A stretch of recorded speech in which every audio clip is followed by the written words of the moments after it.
Hello everyone, and welcome back to Fallout 76 for our weekly trip to the Purveyor, where we're going to burn through 1,000 Scrip on 3-star weapons, see if she's got anything interesting for us, talk about what makes them good, what makes them bad. You guys all know the drill at this point. Remember, if you like videos like this and you want to see more, do go ahead and subscribe, hit the like button, leave a comment, and we are quickly approaching 4,000 subscribers, so any help you can do to help me hit that milestone would be greatly appreciated. So I think we all know how this works at this point. Let's jump in here and see what Mama Mumbles has for us today. This time we're going to do a mix of melee and ranged weapons just to change things up a little bit. This is my unarmed character, so I always hope to get a good unarmed weapon. So far, no success there. Maybe today will be different. Let's find out. And our first roll of the day, we'll do a melee weapon, and it's a Mutant Slayer's combat knife with limb damage and agility. So the Mutant Slayer's effect, as we've discussed before, will be getting a buff when the Steel Rain update comes out. It'll be going to at least 50% more damage to super mutants, not just 30%. There are a lot of people advocating that that should be higher, and I agree with them. Hopefully that happens. Limb damage, not usually a real popular effect on melee weapons, but on this one, I don't hate it as much. When you're talking about something like a combat knife, what you're doing here is going for attack speed. You want something that's going to swing really fast, even though you're going to have to swing it multiple times. So a little bit of limb damage there that can maybe cripple or stagger your enemy as you are attacking is not the worst thing in the world. I'd still prefer to see swing speed, but on this one, I'll take limb damage over power attack, believe it or not. Extra agility, doesn't hurt to have it. It increases your AP. You can sprint a little more. You can be a little stealthier. There are some benefits to it. I'd prefer here to see extra strength, but if I can't have that, then extra agility is probably the next best thing. Let's move along. And we've got a Bloodied submachine gun with VATS hit chance and perception. So this is kind of an interesting one here. Bloodied, of course, we know is the king of the hill when it comes to damage. That's not going to change anytime soon. It's not as powerful as it once was due to the damage changes with One Wasteland, but it's still pretty damn good. VATS hit chance is going to get a buff in Steel Rain, going from 33% to 50%, which is going to make it even more effective than it already is, and it is already very effective. That helps us hit weak spots at longer distances. So that's very useful indeed, and extra perception is going to synergize well with that too to give us a little better VATS accuracy. I'd prefer still to see less VATS AP cost there or something along those lines, but you know, if we can't have that, extra perception I guess is fine. The submachine gun kind of falls into that trap that the assault rifle falls into, where it's a fun weapon to use. It feels really good to use. It's well designed, but for some reason, it does less damage than its other commando counterparts. So something here like an ammo change to, say, 38 or 10 millimeter might be in order to kind of balance it out a little bit, which I'm torn on because, of course, the Tommy gun should shoot 45, which this does, but it's an expensive round to craft in Fallout 76, so maybe some kind of balance change like that would be useful at some point in the future. I don't know. This is a pretty good roll. You may see this one in a spotlight at some point in the future. It's definitely not terrible. Good effects on a kind of meh weapon. But hey, it is what it is. Let's grab another melee weapon. And next up, we've got a Troubleshooter's Grognak's Axe with more power damage and again, extra agility. So Troubleshooters will be getting a buff just like Mutant Slayers. Troubleshooters is one of the more desirable of the situational effects. You've got very specific uses for it, like daily ops, like encrypted. There's a few other events around the map. You can run missile silos with it. So Troubleshooters is, you know, while none of these Slayer effects are going to be preferred over a more universal effect like Junkies or Bloodied, this one is more desirable than many. So that's not a bad thing. Extra power attack damage on a weapon like this, I can dig that. That's going to help you get more one-shot kills on a slower swing speed weapon. Personally, I still prefer swing speed, but I can see where power attack damage would be very useful on something like this. Extra agility does synergize well with that a little bit. It's going to give you a little more AP.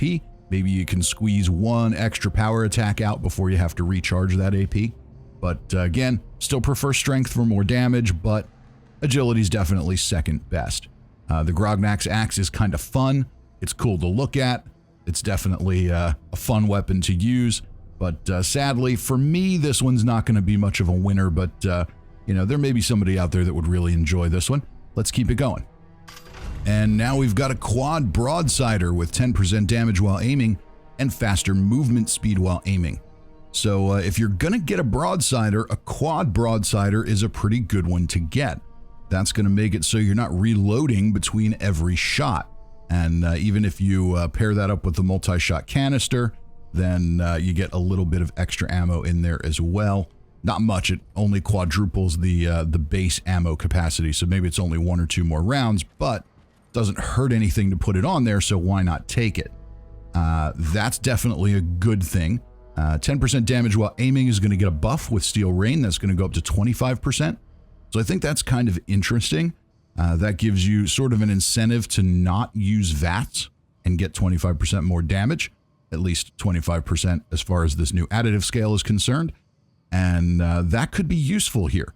So I would think this is more of a hipfire weapon, but if you can get into aiming down sights with it and get comfortable with that, then that's a nice little damage buff.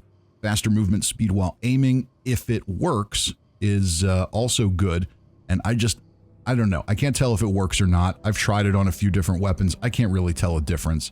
So if it does anything, it's not significant, but I guess that pairs well with a buff while aiming, so that's good. Unfortunately, they managed to break the explosive weapon weapon condition fix that they did a couple of patches ago with the last patch. So I actually tried to do a test, do a weapon spotlight on a quad broadsider, and it broke very, very quickly. So sadly, that didn't work. So they need to get that fixed back up, and then maybe we'll see this one in the future. I like that idea. What do we have next for melee? We've got a Zealot's hatchet. Mama Mumbles is really enjoying giving me these situational damage effects today. So 30% more damage to Scorched, of course getting a buff to at least 50%. Limb damage again, I could see that being useful here for the same reason it's useful on the combat knife, but this is a slower weapon, so I'd really prefer to see swing speed here. Extra endurance is going to give us a little more HP, but I don't know that I really care about that. I'd much rather have extra strength, much rather have even extra agility over that. So this one, definitely a dud, although it is a nicely designed weapon, and I'm sure there are people out there that enjoy it. Let's keep this going. And next up, we've got a Suppressor's Handmade, with VATS critical shots doing more damage and 250 damage resistance while reloading. So this is an interesting one to talk about. Let's start with the weapon itself. The Handmade is one of the best weapons in the game. If you're a stealth commando, you are doing a lot of damage with a weapon like this. Even without legendary effects, you can do just fine. So really, almost anything you roll on a Handmade is just a bonus. With this one, we've got the Suppressor's effect, which also bears some discussion. This is an effect that reduces your target's damage output by 20% for 3 seconds after you attack. On an automatic weapon where you're constantly attacking, basically means you can just suppress their damage output. That's a good thing. The weapon itself, the effect itself, there's nothing wrong with. By all accounts, it seems to work just fine. The problem with it isn't the effect or the weapon that it's on, it's the fact that there just aren't really any scenarios in Fallout 76 where it's particularly useful. Enemies in Fallout 76 either tend to do such small amounts of damage that reducing it is completely unnecessary, or something like a case like the Imposter Sheep Squatch in Encrypted, they do so much, such insanely high amounts of damage that reducing that by 20% is still completely useless. So that's the problem here. The problem here isn't the effect, it's that there isn't anything interesting to use it on. So that's something that I think could be considered for future content as we get into expeditions down the road and new events and things like that, you know, hey, how about a boss where it makes sense to use suppressors? That would be kind of interesting. We'll get off that one now and look at the rest of the weapon. So VATS critical shots doing more damage is always good for VATS builds. 250 damage resistance while reloading, while you have very diminishing returns on damage resistance. If there's a time when you can use that, it's when you're reloading. That's when you're vulnerable and you can't fight. What I'd like to see them do is go through and remove all of these damage resistance perks and just replace them with outright damage avoidance percentages. You know, avoid 10% damage while reloading, or in this case, I maybe see them, because that's a high number, I maybe see them envisioning that you're dodging like half damage while you're reloading for that very brief period. So something like that I think would be more noticeable and more useful for players. So we got a chance to talk about a couple of things there. Overall, don't love this because of the suppressor's effect not being all that useful, but maybe at some point in the future it becomes a little more useful. That's hard to say. It's a handmade, so you can pretty much slap anything on it and it's going to be a good weapon. Let's move along. All right, another melee weapon, and we've got a Ghoul Slayer's Revolutionary Sword. The parade of situational slayer effects continues. So damage to ghouls, 50% limb damage, and endurance again. And yeah, the limb damage has been big on these today too. So Ghoul Slayers, just like the rest of them, it's going to get a buff to 50% at least. This to me is one of the less useful Slayer effects. There aren't really a ton of predictable situations where you're going to use that.